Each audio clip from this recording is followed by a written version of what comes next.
Bokenete, bozonga, et s'il l'a noté.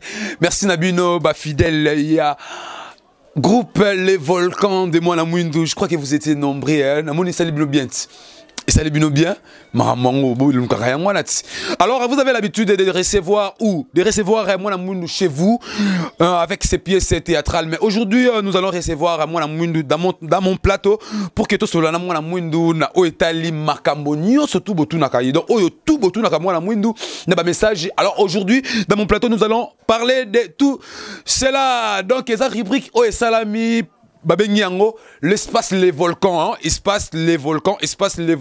Tout ça toujours na kat, il y a groupe Le Volcan. Tout ça toujours na kat, il y a même langage na groupe Le Volcan, mais du moins tout ça les bino rubrique pour que vous ayez occasion, il y a que solo la na ba artiste na bino na ba acteur na bino oyo botalaka oyo bolinga mingi. Donc ozana remarque, ozana lolenge nini, ozana posa ya ko solo la na ye ya ko tourner question mo boye ngasko na komi mwana musala na bino ole bino bo tuna ka bango bino bono tuna ngonde ngai ngana tuneli bango na tuneli bino bango ba question na bino. Donc j'ai plaisir de recevoir pour vous aujourd'hui lui-même Mwana Mwindu TNT dans mon plateau. C'est avec lui que nous allons réaliser cette rubrique l'espace Le Volcan. Il est là tout près de moi Mwana Mwindu. Là je profite déjà de passer mes big salutations à Mouzé JM, hein? Pourquoi pas Madame Julie Kayombo, hein? Madame Julie Kayombo, Jirin c'est le tout ma big salutation à bino. Et pourquoi pas le vieux tornade de Toko, le vieux tornade Toko, le vieux Eric le destin balobi prêtre Azamoko Nazana Mwana Mwindu TNT. On a plateau nanga nalo déjà bonjour Mwana Mwindu.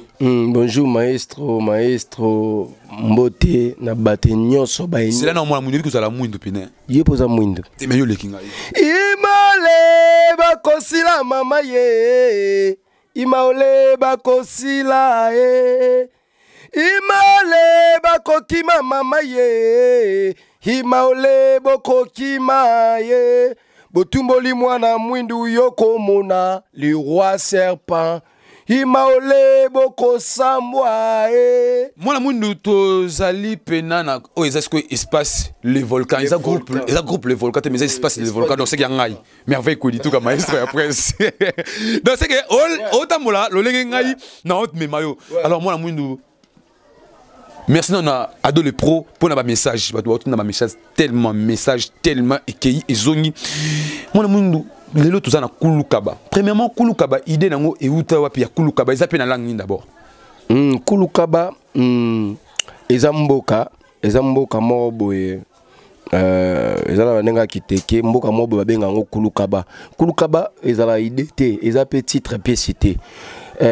Soki na sali pièce ya mboka pona pesa mboka tamso kombo songolo moko boye ngasko ba pesa nga tu ya mboka depuis nazala pa ba réseau ba Kulukaba tu eleka wana ezalaki ke na yeki na moi stratégie ya pesi tu ya mboka to pesa Kulukaba mais idée oyo eza Kulukaba 11 titre ya idée oyo ba otala eza bola mozoba ya bola mozoba. Alors si on comprend bien Kulukaba eza nango titre te Kulukaba ya titre te eza mboka titre eza bola mozoba. Bola mozoba yango surtout ça na 4e oh tout ça 4e épisode.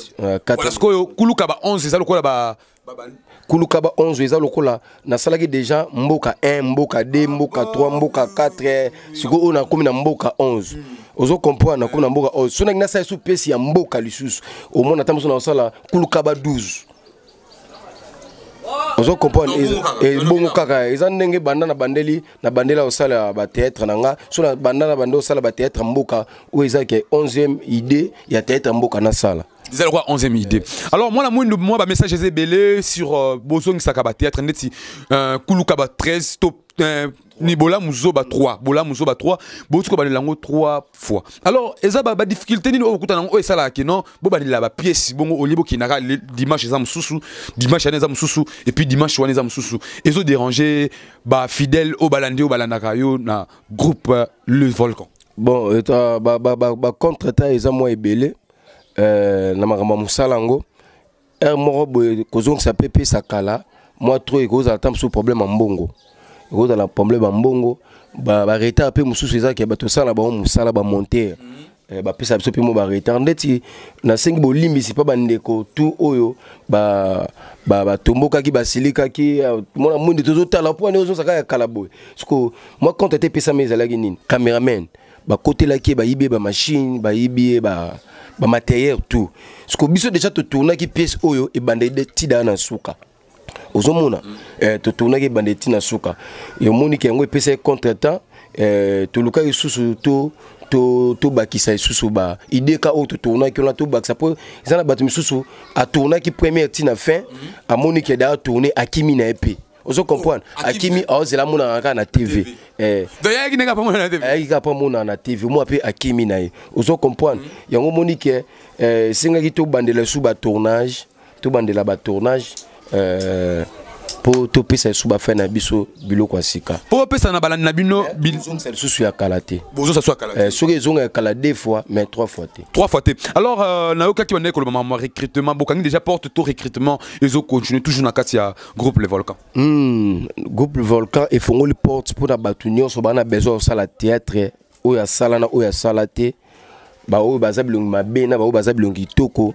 Groupe Volcan et un posa na bino tout beau landanga bon on a besoin ça théâtre Groupe Volcan et bengi bino porte ça pour les pour na bino tu répètes une fois na semaine tu répètes chaque samedi une fois na semaine on a beau répéter tu répètes na lemba numéro de téléphone yango ezana c yum tu on a besoin au za biso na Groupe Volcan numéro de téléphone yango yo benga biso to yebisa yo ndenge makambo ezalaka po o bandana biso bon ça va ndenge ni makambo ezalaka po o bandana bango alors moi na mundu bo bon c'est la balandina yo puis na surtout ba fidèle o balingaka Groupe Le Volcan nini déjà parce que tout na 2019 na Kulukaba 11 le lot continue en 2020 o bon c'est la bango nini to continue na Kulukaba pour combien de temps et puis tozila o ekoya pour combien de temps le sous et puis o bon c'est la bango nini ouais na bon c'est nga na lobaka trop suna osama makambo bien omoni siko na ko musama makambo bien yango sikoyo bandeko ndeza bobo mona ke moi munda abiloba lobate ozo comprendre ba fan nanga ba tout ou ba consommer nga après pièce oyo na mema bango ville ozo comprendre après pièce oyo na kima mboka na mema bango ville tita pièce ezoya eza prophète Ndoki tita pièce ezoya prophète Ndoki ngi ko expliquer biso ni na prophète Ndoki au moins les prophètes Ndoki tita pièce ezoya ba redécouvrir kaka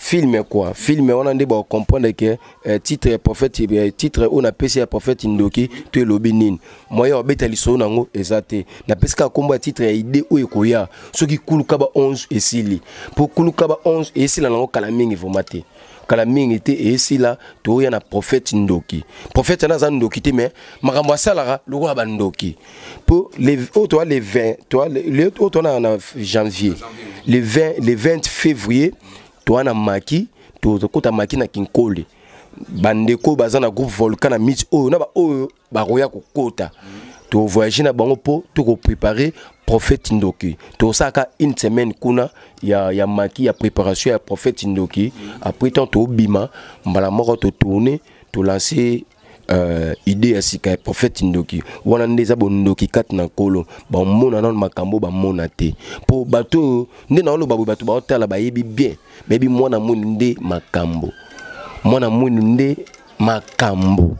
asala makambo esala ba papa bien ba maman bien ba ndeko bien esala ba fille bien na sala ngo pe bien alors mwana mundu kokota na yo opesi lo lenga kokota ba exigence ezala nini pona pour que acteur ou on a pour ça il y a côté na groupe bah c'est préparé déjà peut-être pas que monsieur bazala faut qu'on me marabouiller faut qu'on ala rabouiller faut qu'on me marabouiller ko biso ko kota ezanango na ba tomo boete na ba lolenge moko boy muto azana besoin au travail na biso soka bengi nde a toye bisaye ndenge ezala rapport travail na biso mais porte ça pour les pona mutu nyonso porte ça pour les pona mutu nyonso merci moi na mundu na temps au pesa kinga yoso la na yo merci vraiment maestro merci nzamba pambola yo abaxelo ebele na pesi mbote pe na bato ba soutenir nga maître noir maître Mustafa papi menga papa love na bosani non courir derrière l'état présent ça be mota yo moko pe lisusu maestro ba mbote ya trop merci très chers amis téléspectateurs, vous qui avez été branchés afin de nous suivre. Et là, c'était votre humble serviteur merveille, Kwedi Touka, maestro de la presse congolaise, avec votre espace Le Volcan, Balubingane na Okumbelango, Bo, Yé, innovation, na Katia, groupe Le volcan, donc groupe veut dire, quand on parle de groupe, vous comprenez déjà, groupe, le volcan de Mwana Mwindu. Nous sommes déjà à la fin de notre rubrique, ce qui a été présenté par moi, votre humble serviteur merveille. En tout cas, je ne vais pas mettre fin à cette rubrique sans avoir remercié notre compagnie derrière la caméra. Là, c'était Isaac Zola avec Ardiez Louvoile, pourquoi pas le réalisateur Ado le Pro. Merci pour la réalisation. Et je ne peux pas mettre fin à cette émission sans avoir remercié mon vieux Eric le Destin, prêtre Aza Moko, Monsieur Jafar Kibongi. Monsieur Jafar Kibongi, salutation à yo, balobi. Ingénieur Bakis, salutation à yo, le vieux Toko, le vieux tornade du Toko, Babik salutation, Beka artiste, le coiffeur du maître, et sans oublier BJ Nuize, Dorcas Omari, le cœur du maître, Babik salutation à yo. Ngai nabino tokutani sous dimanche oyo ezali koya na kotsa sukate na kosil ça kopé ça ba remerciement na la maman Pascaline Koudoura, pourquoi pas Chief Chobi, et sans oublier Junior Koudoura pour la espace qui toko bopé sabiso Congo Media Channel toza awa chaque dimanche à partir il y a 19h, rediffusion lundi à partir il y a 11h. Bozala wana poete makamoza ya kobeba to bandi boy na moto na groupe le volcan ngai na bino to monani mbala ya sima bika.